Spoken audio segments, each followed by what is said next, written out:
Amém. Abram suas Bíblias no Evangelho de Mateus, capítulo 4. Vamos lá.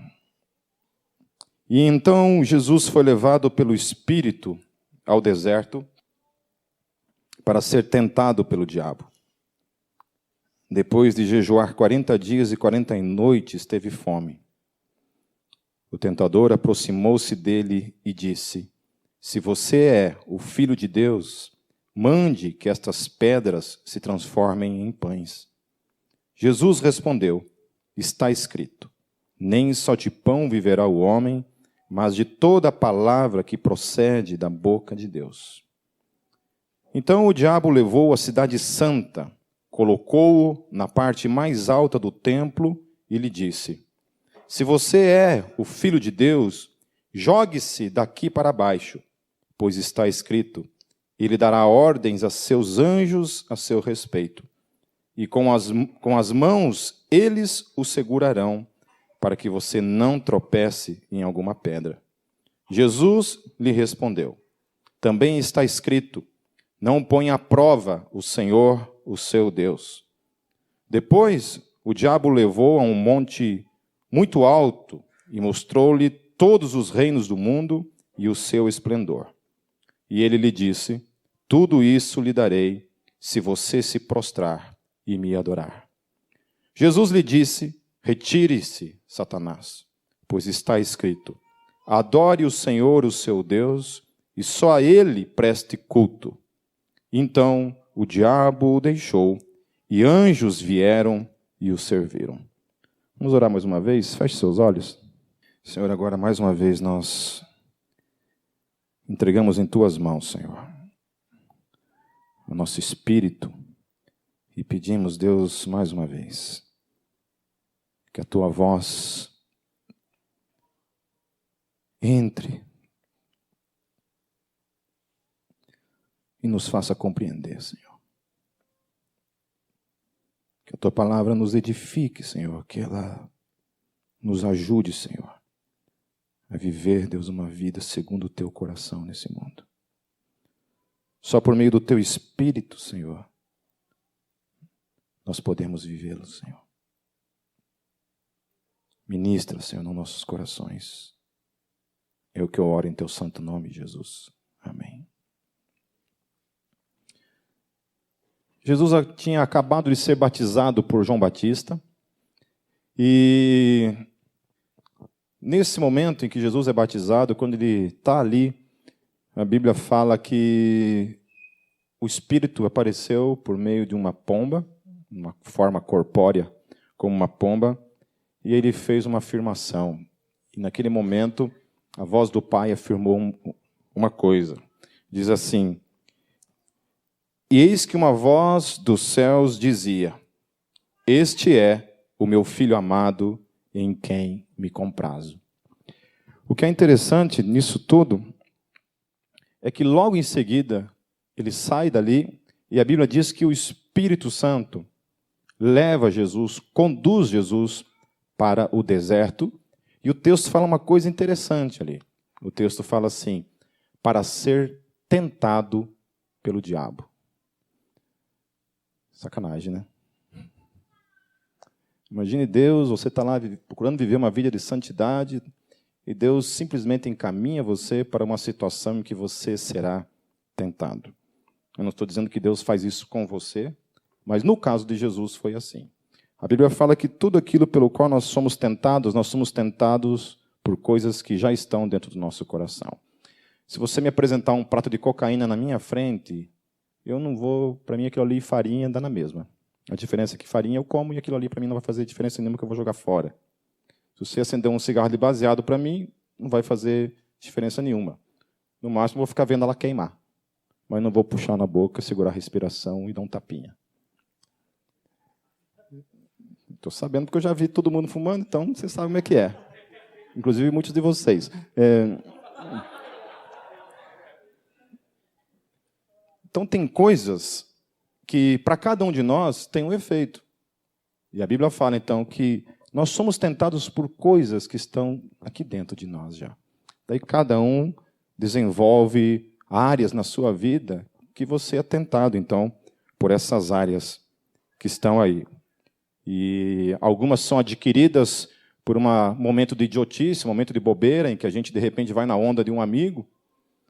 Quantas vezes eu estive assim, junto com meus amigos, e eles me ofereciam drogas, e falavam assim, vai, Pipe, usa aí, experimenta, porque no meu tempo tinha um ditado, porque você tem que experimentar para ver. Você tem que experimentar para ver. Você pode perceber que quem fala esse tipo de coisa é quem está na merda. Você não vê alguém que não usa, chegar, vai lá, experimenta, para ver se é bom. Geralmente, quem já está na situação, oferece para o amigo. Então, várias vezes eu tive momentos como esse, em que os caras me tentavam a fazer uso, a tentar gerar em mim algum tipo de dependência, alguma coisa a mais daquilo que eu já tinha na minha vida. Precisava de algo mais, precisava experimentar coisas para, de alguma forma, sei lá, ter uma coisinha a mais na vida. E drogas foi uma dessas coisas. Então, a primeira coisa que a gente vê aqui é que Deus, então, leva Jesus para ser tentado pelo diabo. Razões, motivos, a gente pode criar vários motivos, várias razões, mas a Bíblia não deixa clara para mim e para você, então não vai ser eu que vou inventar razões aqui. O texto fala que ele fica 40 dias sem comer nada, de alguma forma deve ter levado água, possivelmente, porque você não pode sobreviver 40 dias sem água. E todas as tentações que Jesus vai sofrer no deserto, que ele vai ser tentado por Satanás, implica numa única coisa. Aquela afirmação que Deus tinha feito acerca dele. Quando Deus diz, você é meu filho amado, Deus está afirmando uma identidade acerca daquele que está ali. Esse é meu filho amado, em quem eu me comprazo, em quem eu tenho alegria. Esse é a menina dos meus olhos, esse é aquele a quem eu amo, esse é aquele a quem eu tenho um relacionamento íntimo desde a eternidade. E por toda a eternidade será assim. Esse é esse. De repente, Satanás provavelmente deve ter ouvido isso. Ele fala, você é o Filho de Deus, então vamos pôr à prova isso. Vamos pôr à prova realmente se essa é uma realidade, é uma verdade. Então, as 3 tentações de Jesus, todas elas visam uma única coisa: pôr à prova se Jesus é realmente o Filho de Deus ou não. Então, a primeira prova, e é uma prova que ele passou, mas que eu e você reprovamos todos os dias, é que nós não temos convicção de quem nós somos. Essa natureza dupla que caminha dentro de nós, esses 2 cães que brigam diariamente dentro de nós, todos os dias, né? A gente tem essa natureza dupla dentro de nós todos os dias. Então, uma parte de nós quer ser santo, uma parte de nós quer Deus, uma parte de nós quer viver princípios, quer viver verdade, e uma parte de nós quer lixo, quer comer porcaria, quer se alimentar do mundo, quer se alimentar do pecado. E a gente vivencia isso. Então, isso para mim e para você é um lado de mim que sabe da minha identidade, e um outro lado de mim ainda está perdido. Não sabe quem eu sou. Primeira questão, então, que Satanás fala para Jesus, fala assim, olha, se você é realmente o Filho de Deus, transforme essas pedras em pão e coma. Se você é o Filho de Deus. Note, a questão não é transformar a pedra em pão. A questão é colocar em xeque a identidade de Jesus. Se você é o Filho de Deus, você tem que provar isso. Você precisa demonstrar isso. E você precisa demonstrar isso por meio de um milagre. Você precisa mostrar isso por meios sobrenaturais. Parece uma coisa assim tão boa, né? Por que não? Qual seria o pecado se Jesus literalmente fizesse simplesmente isso? Transformasse pedra em pão e comesse. Há alguma coisa pecaminosa nesse ato? Não. Por que Jesus não cede? Porque não era essa a questão. O cuidado que a gente tem que ter na vida é qual o tipo de provação, de tentação que eu e você somos tentados todos os dias, quando a gente é colocado a fazer algumas coisas para provar quem nós somos. onde as afirmações de Deus acerca de nós não é suficiente. E a gente precisa demonstrar externamente coisas para provar quem nós somos, não para Deus, mas para o mundo.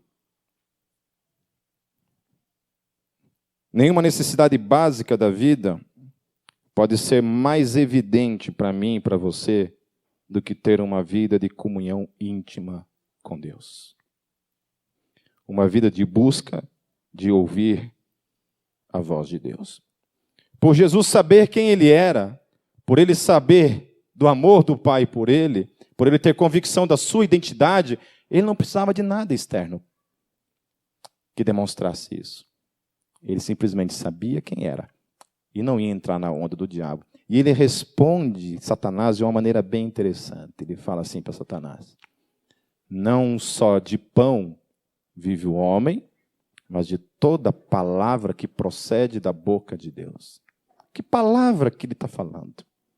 Essa palavra de intimidade. Essa palavra de quando você tem uma intimidade com Deus, você escuta a voz de Deus soprando em você, te direcionando, te dando direção, tratando coisas em você. Essa madrugada eu não consegui dormir e fiquei com um pouco de ansiedade, assim, perdi o sono e eu passei um tempo orando e falando com Deus. E é tão bom você estar na presença de Deus, né? Onde você se desnuda diante dele, você fica nu diante dele, você desnuda a tua alma. É onde você é quem você é onde você não tem como esconder quem você é. Eu acho interessante aquele texto, quando o fariseu chega lá diante, no templo lá, e ele fala assim: Senhor, eu te agradeço porque eu não sou como esse fariseu, como esse publicano. Senhor, obrigado porque eu não sou como esse publicano, obrigado porque eu não sou como esses políticos, obrigado porque eu não sou como essas prostitutas que estão aí, obrigado porque eu não sou tantas coisas que estão por aí. Obrigado porque eu não sou. Ele batia no peito e dizia, e do lado dele tinha um outro que dizia assim: Senhor, me perdoe porque eu sou um pecador. Me perdoe porque eu tenho convicção de quem eu sou. E a Bíblia diz que quem saiu justificado dali foi o pecador. Aquele que assumiu a sua condição. Então, essa identidade em Deus também está nisso. De você descobrir quem você é. A tua identidade de que eu sou uma pessoa falha. Mas também tem um outro lado da história, que é: eu sou um fruto do amor de Deus. Que Deus me ama. Que Jesus entregou a sua vida por mim, de que eu sou, essa minha identidade é devolvida. Jesus, ele declara uma coisa lá em João 6,35. Ele diz assim, quando Satanás tenta ele com o pão, ele fala: nem só de pão vive o homem, mas de toda a palavra que vem da boca de Deus. Mas lá em João 6,36, num outro contexto, ele afirma assim: eu sou o pão da vida. Aquele que vem a mim nunca terá fome. Aquele que crê em mim nunca terá sede. Bom, eu creio em Jesus há muito tempo. Eu já passei fome. Já tive sede. De que fome e de que sede Jesus está falando? Não é literalmente comida. Não é literalmente H2O, água. Mas há uma fome que só pode ser saciada por meio desse relacionamento com Ele. Quando a gente estava na Alemanha, o ano retrasado, eu tive que pregar num dos cultos no domingo lá na escola.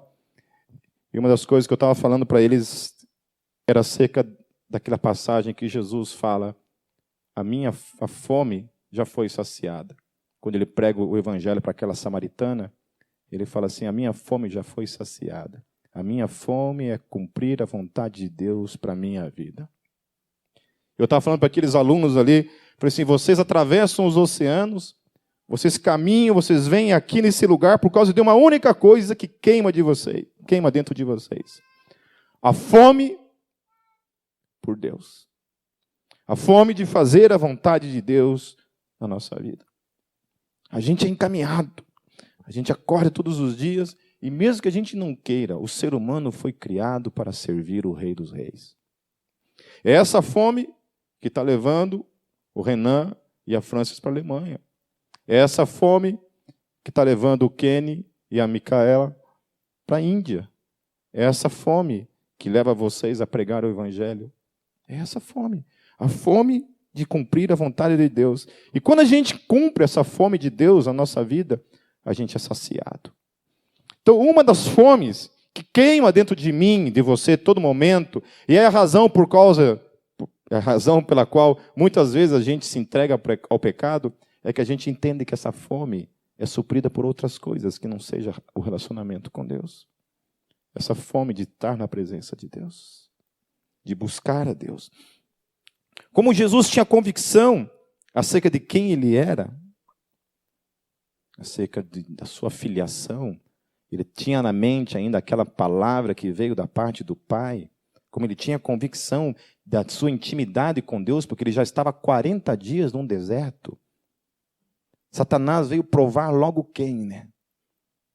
O cara já estava 40 dias ali na presença de Deus, se enchendo do Espírito Santo. E Satanás vem provar a sua identidade. Daí eu fico pensando, se Satanás tem a ousadia de ir lá no deserto, tentar um homem que está 40 dias na presença de Deus, que é o próprio Filho de Deus, quem dirá comigo e com você? Se ele tem a ousadia de tentar tirar com a cara de Jesus, imagine comigo e com você. A tua identidade e a minha identidade será provada até o último suspiro da nossa vida nesse mundo. Por isso nós devemos estar aonde? Se alimentando do pão da vida. Porque daí nós não precisamos comer o pão que o diabo amassou. Amém? Achou engraçado? Foi engraçado isso? Nos alimentemos do pão de Deus que está em Cristo Jesus e não do pão que o diabo amassou. Vou até escrever isso no Facebook amanhã cedo. Todo o contexto de João 6 diz assim, desde o versículo 26 em diante, Jesus respondeu, a verdade é que vocês estão me procurando, não porque viram os sinais miraculosos, mas porque comeram os pães e ficaram satisfeitos. Não trabalhem pela comida que se estraga, mas pela comida que permanece para a vida eterna, a qual o Filho do Homem lhes dará. Deus, o Pai, nele colocou o seu selo de aprovação. Então lhe perguntaram, o que precisamos fazer para realizar as obras que Deus requer? Jesus respondeu, a obra de Deus é esta, crer naquele que enviou. Crer naquele que ele enviou. Então lhe perguntaram, que sinal miraculoso, olha só onde Satanás aparece novamente. Jesus está lá cumprindo o ministério dele, de novo aparece a mesma questão. Que sinal miraculoso mostrará para que o vejamos e creiamos em ti?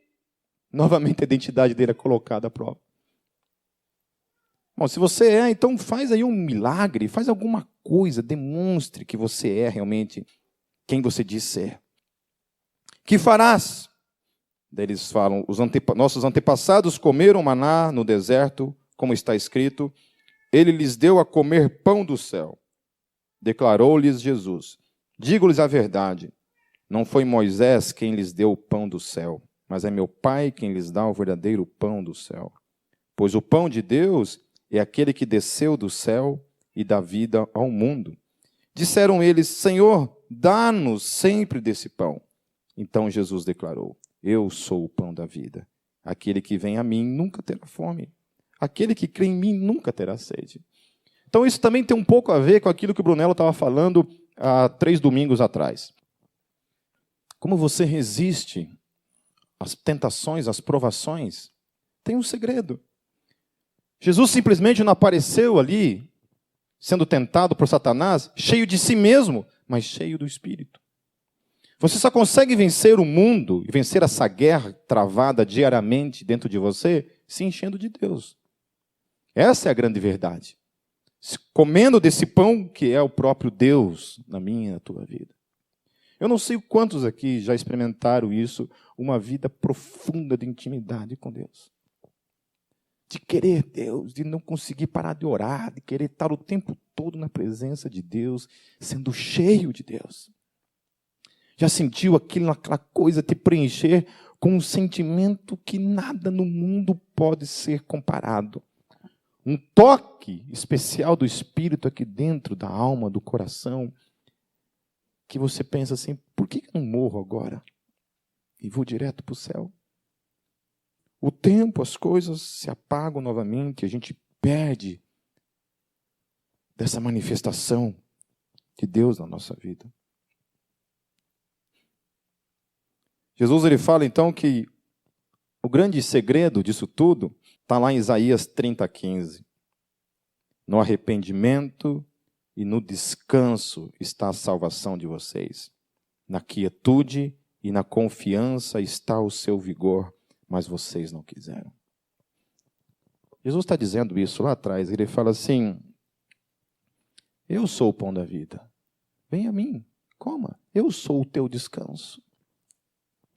Não é a religião, não é os ritos, não são pessoas. É eu sou esse que você come e você encontra descanso. Então a identidade em Deus, ela se resume nisso. Estar em Deus, primeiramente. E por mais que essa identidade seja provada todos os dias, nós temos que ter nossa mente convicta de que essa afirmação primeiramente vem de Deus. É Deus quem diz primeiro quem eu sou. Não é nem aquilo que eu digo de mim mesmo que importa, mas é o que Deus diz de mim que importa. Porque o que a gente diz de nós mesmos é muito estranho, né? Eu já vi gente, conheço muita gente que se odeia, tem raiva de si mesmo.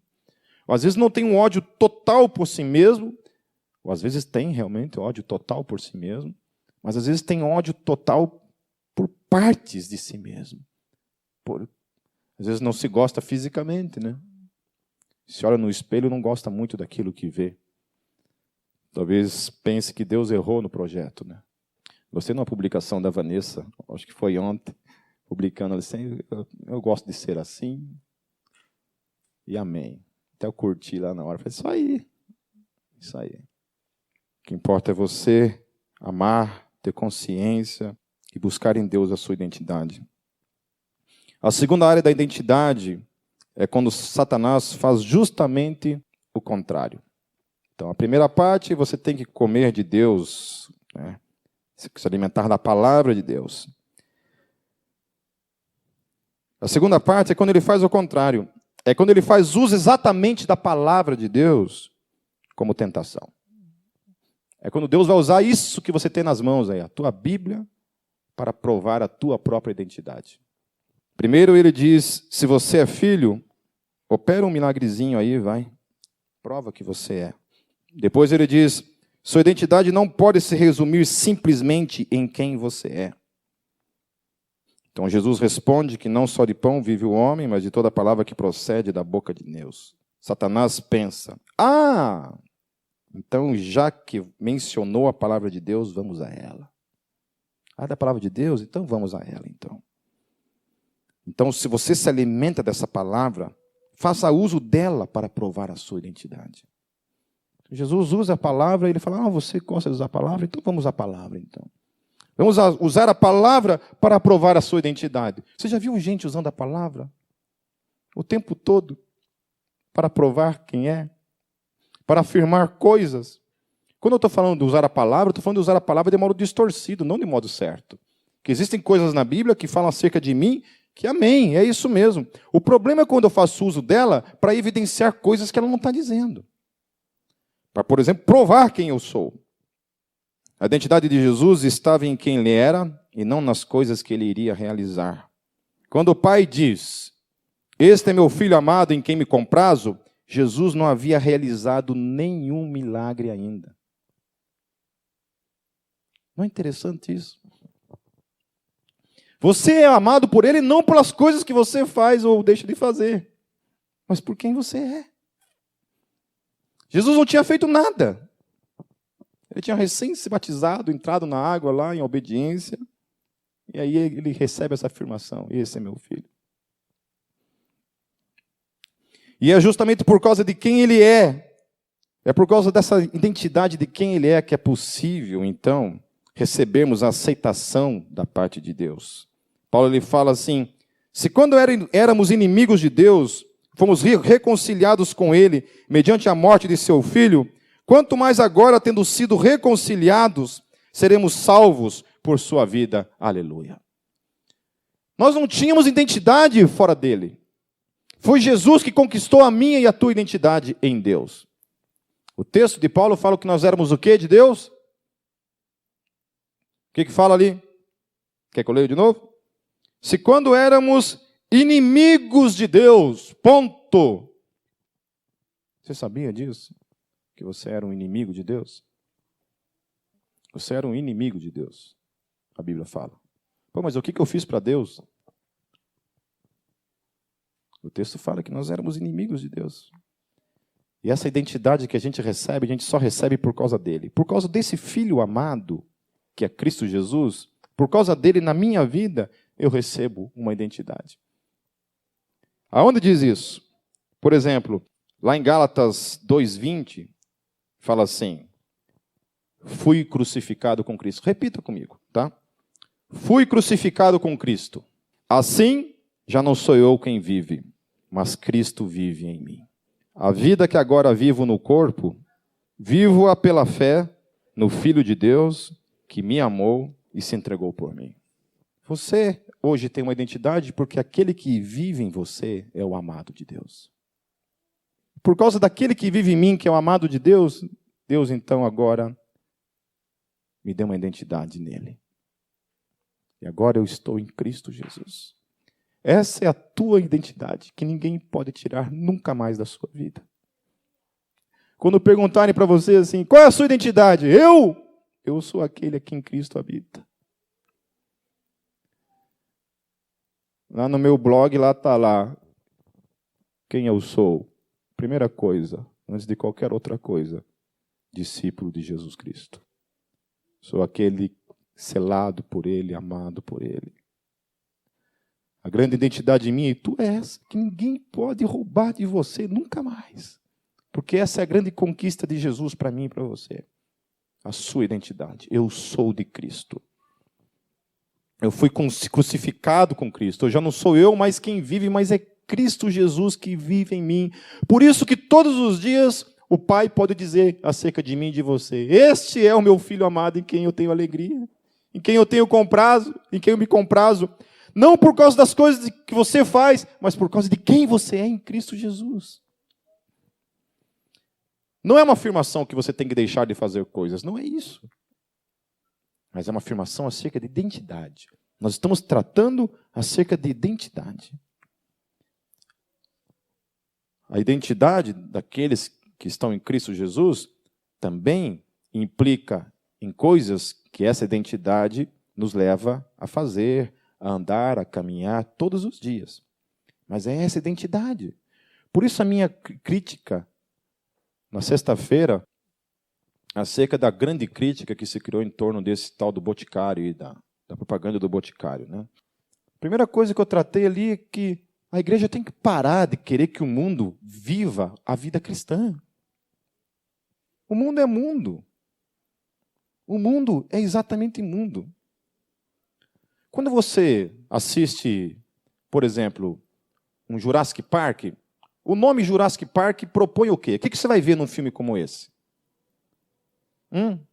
Extraterrestre? Batman? Robin? Smurfs? O que você vai ver? Dinossauros. Não é isso? Não é isso que o nome fala? Propõe? Você já sabe o que está lá. Quando nós estamos falando do mundo, a palavra já diz. Quando eu ligo a televisão na minha cara, na minha frente, em casa, eu sei que toda a programação daquela televisão, daquele canal em específico, só tem uma função: propagar um sistema chamado mundo. É um sistema que envolve consumismo, é um sistema que envolve perda de valores, é um sistema que procura formar a tua opinião, é um sistema que impõe a moda. Moda não é mais nada menos do que isso. Por isso que é bom ser metal, né? Faz 20 anos que eu me visto do mesmo jeito. Que é uma calça preta, uma camiseta preta, cueca preta. tudo preto. A cueca eu podia ter poupado vocês, né? E é uma com freinho, assim, sabe? Marca de freio. Não imaginem. Então, quando eu ligo a TV na minha casa, eu sei o que vai ter ali. Aí, assim, aparece a propaganda da cerveja lá, né? A irmã de burca, né? A irmã de burca lá na cerveja. E eu, normal. Normal. Uma televisão. Tem que vender cerveja. Tem que ter. É padrão. Virou cultura isso. Propaganda de cerveja sem burca não serve. Tem que ter burca. E por aí vai. Certo? Quando apareceu a propaganda do Boticário, gente, vocês estão por fora. Faz tempo que isso aí está acontecendo. Faz tempo que as novelas estão aí nos ensinando a viver uma vida de liberalismo. Mas faz tempo que a novela tem propagado o adultério, que o adulto é que está certo. Eu estava conversando com um amigo meu ontem, o Christian. Hoje, o certo é quem está errado. Você já percebeu? O que discorda que está certo. Hoje, você falar que você é um cara conservador, você está falando que você é nazista. Só falta um bigodinho do Hitler e você fazer assim. Ó. Se você acredita em família, se você acredita em valores, se você acredita em absolutos, você é um nazista hoje. E as coisas se resolvem assim. É só falar que você é e acabou. Ninguém mais pode dizer mais nada. Então, hoje em dia, a igreja ela é colocada num canto assim. Não diga a sua opinião acerca das coisas. Cale-se. Não fale nada. Não fale nada. Eu sei que tem muita gente assim que fica assustado comigo lá no Facebook. Parece que eu fico endemoniado lá, né? O Pipo está endemoniado hoje. Baixou o Exu nele hoje. Mas, gente, é sério. É meu isso. Eu gosto de uma briga. E vou dizer bem a real para vocês. Eu me contenho. Porque se eu não pudesse não fazer mais nada na vida, a não ser quebrar o pau o dia inteiro lá, eu ficaria. Vocês não sabem a alegria. Eu tenho orgasmos quando estou ali. Múltiplos. Sério. Quando discorda, então, daí que é maravilhoso. Opa, finalmente. Briga. Briga. Porque aí sim, você vai colocar à prova aquilo que você pensa. Vamos ver então, se o que eu estou pensando está certo ou está errado. O problema é se você tem que entender o que eu falei, né? Se você não entender o que eu falei, daí fica difícil. Aí eu vou ter que brigar por uma coisa que eu não falei. A última tentação de Satanás para com Jesus, com relação à sua identidade, é a essência do propósito da humanidade de Jesus. A sua identidade humana e a sua identidade na sua relação com o Pai, o Filho glorifica o Pai. E o Espírito Santo glorifica o Filho. Amém? Repete comigo isso, porque a igreja não sabe. Tem gente que acha que é para glorificar o Espírito Santo. Não é isso. Jesus glorifica o Pai. E o Espírito Santo glorifica o Filho. Essa é a função do Espírito Santo. Glorificar o Filho, que glorifica o Pai. Essa é a função. O Pai é glorificado. Jesus, como Filho, glorifica o Pai. E o Espírito Santo, como o Consolador, é aquele que glorifica o Filho. Satanás coloca Jesus lá diante do monte, mostra todos os reinos do mundo e fala assim para ele: olha, se você me adorar, tudo isso aqui será teu.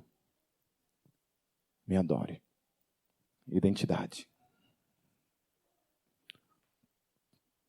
Qual a razão, o propósito pelo qual eu e você fomos criados segundo a confissão de Westminster? O que diz a confissão de Westminster? O que a Igreja Reformada, quando escreveu a sua confissão, um dos pontos da confissão de Westminster é uma afirmação.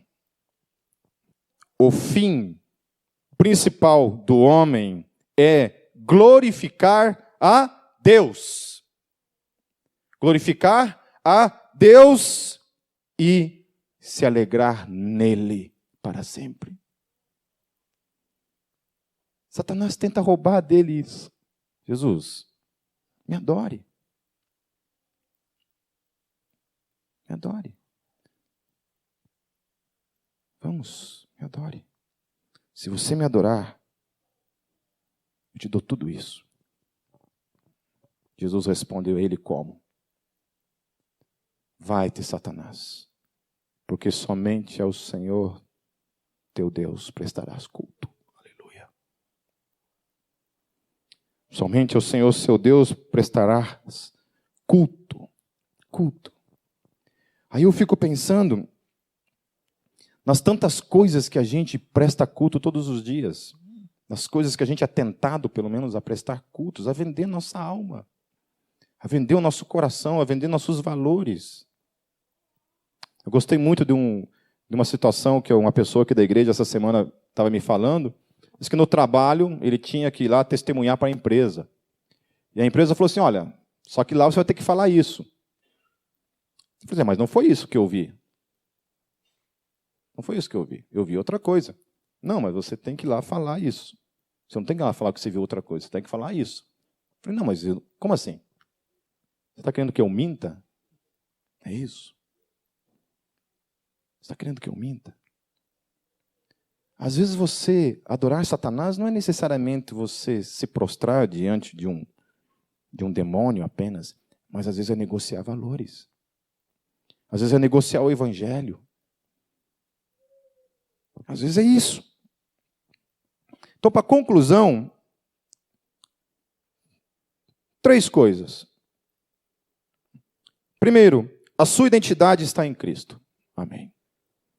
2 Coríntios 5,17 diz assim: portanto, se alguém está em Cristo, é nova criatura. As coisas antigas já passaram, e eis que surgiram coisas novas. Aleluia. Amém? Se eu e você estamos em Cristo, as coisas antigas passaram. Tudo que você foi de podre, antes disso passou, não é mais. O texto está dizendo que você agora é uma nova criatura. Fale para si mesmo, eu sou uma nova criatura em Cristo Jesus. Aleluia. Mesmo que tenha esse pitbull dentro de você querendo te matar todos os dias, ainda assim, você é uma nova criatura para Ele. Segunda coisa, não use a palavra de Deus como promotora de si mesmo. Amém? Não é isso. Não é dizer por aí, eu sou, não é isso. Identidade tem a ver muito com aquilo que Filipenses 2:3-8 diz. Diz assim: nada façam por ambição egoísta ou por vaidade. Olha só, eu tenho uma identidade em Deus. Mas, humildemente, considerem os outros superiores a si mesmo. Cada um cuide não somente dos seus interesses, mas também dos interesses dos outros. Seja a atitude de vocês a mesma de Cristo Jesus, que, embora sendo Deus, não considerou que o ser igual a Deus era algo a que devia apegar-se, mas esvaziou-se a si mesmo, vindo a ser servo, tornando-se semelhante aos homens, e sendo encontrado em forma humana, humilhou-se a si mesmo e foi obediente até a morte e morte de cruz. Amém. Então Jesus não tinha tentação, não tinha essa, faz um milagrezinho aí. Eu falei, para quê? Para provar quem você é. Eu não preciso, meu querido. Eu já sei quem eu sou em Cristo Jesus. Aleluia. Ninguém pode roubar mais isso de mim. Uma vez uma menina simulou um endemoniamento. Toda vez que ela ficava endemoniada, como diz o Brunello, toda vez que ela ficava endemoniada, um monte de pastor ficava expulsando o demônio dela lá e não saía. Daqui a pouco ela acordava, onde estou, quem sou, por quê? Né? Primeira vez eu fiquei meio estranho esse negócio, aí ela ficou demoniada de novo. De novo a mesma conversa, os pastores não conseguiam expulsar o diabrete que estava ali. Aí uma vez eu estava na igreja sozinho, sentadão assim, ela veio e pum, caiu no chão.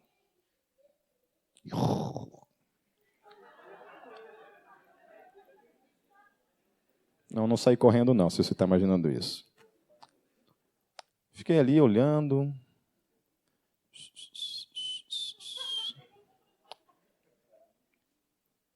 Estava um sol de rachar. Estava fritando, sentindo o couro queimando ali no sol. Ali. Eu lá, quietinho. Daqui a pouco ela levantou. Veio na minha direção. E falou, Pipe. Eu falei, oi. Você é cristão? Eu falei, sou. Não é. Sou. Não é. Eu falei, sou, minha querida. E você dizer que eu não sou não vai fazer diferença nenhuma para mim. Eu falei, por que eu não sou? Você acha que eu estava fingindo, né? Eu falei, não acho nada. Tenho certeza. Moral da história é que o meu exorcismo foi um pouquinho diferente, mas nunca mais se manifestou demônio na vida daquela coitada. Nunca mais. Sabe? Então é isso, sabe? Às vezes você é colocado à prova, as pessoas querem dizer na tua cara. Né? Eu ouço isso o tempo todo lá no Facebook. Eu afirmo uma coisa que não é eu que afirmo, que é a Bíblia, e alguém vai me dar dedo na minha cara. Você é um arrogante. Eu falo, amém, mas eu sou um arrogante de Jesus, o que importa é isso. Pelo menos eu sei a minha identidade. Eu sei que eu posso ser arrogante, mas sou um arrogante de Jesus. Ponto. E essa é uma identidade que ninguém me rouba. Amém? Então, assim, a questão é que para Paulo é importante que a gente tenha a noção de que isso aí não é uma questão de vanglória, mas é uma questão de sabermos quem somos. E por sabermos quem somos, nós podemos viver essa vida de renúncia diária. Porque esse enchimento que o mundo propõe do ego, isso não é o evangelho, isso é outra coisa. E a terceira e última coisa é resistam à insatisfação doentia que o mundo tenta lhe impor. Ainda em Filipenses, Paulo fala assim, no capítulo 4, no versículo 6. Não andeis ansiosos por coisa alguma, mas em tudo, pela oração e súplicas, e com ação de graças, apresentem seus pedidos a Deus. Depois que eu parei de assistir televisão, de verdade, eu não fico esse consumismo. Eu preciso comprar, eu preciso ter coisas. A minha vida não... eu preciso de um telefone novo, preciso de um celular novo, preciso de uma calça nova, preciso de uma cueca nova, Eu não preciso mais disso. Quando aquela lavagem cerebral parou de ter influência na minha vida que tinha antes, gerando insatisfação na minha vida, acabou. Acabou. Vivi endividado, porque precisava alimentar um consumismo que a mídia o tempo todo estava me impondo. As coisas que eu tenho na minha vida, eu tenho por necessidade básica, realmente. Preciso comprar uma roupa nova para vir na igreja toda semana.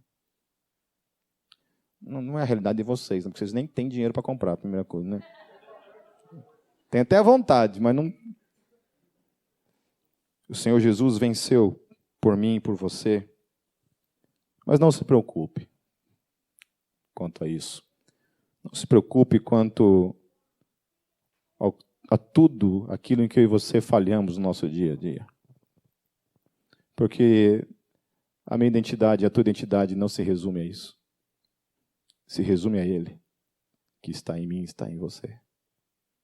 E ninguém pode roubar de mim e de vocês. Por isso que a graça e a misericórdia dele se renovam todas as manhãs. Todas as manhãs eu posso dizer que o ontem ficou exatamente onde ele está, no ontem. E que agora é um novo dia, vivido na presença desse Deus que está constantemente dentro de mim. Me amando por quem eu sou, independente das coisas que eu faço ou deixo de fazer. Feche seus olhos. Senhor, eu quero te render graças e louvores mais uma vez, por nos dar a graça de sermos chamados teus filhos. Obrigado, Senhor, por essa nova identidade que hoje carregamos sobre nós, Senhor. Obrigado, Jesus. Obrigado porque o Senhor venceu no deserto, porque o Senhor venceu lá no Getsemane, porque o Senhor venceu naquela cruz. porque o Senhor venceu quando estava naquela tumba. Obrigado porque, por causa de quem você é, Senhor, hoje nós sabemos quem nós somos. Nós somos teus, Senhor, para sempre. Ninguém pode nos roubar de ti, Senhor. Deus nos ensina a caminhar nesse mundo, Jesus, sem ceder, Deus, diante das tentações que tentam roubar a nossa identidade, Deus. Em especial, Deus, criando em nós insatisfação acerca de quem somos, Deus. Pai, tudo que nós somos e temos, Senhor, vem de Tuas mãos. E nós Te louvamos pelo Teu suprimento, pela Tua provisão diária em nossas vidas, Senhor. Porque em nada tem nos feito falta, Senhor. Abençoa a Tua igreja, Deus, todos os Teus filhos que estão aqui nessa noite, Deus. E os leve na Tua paz. Em Teu nome, Jesus. Amém.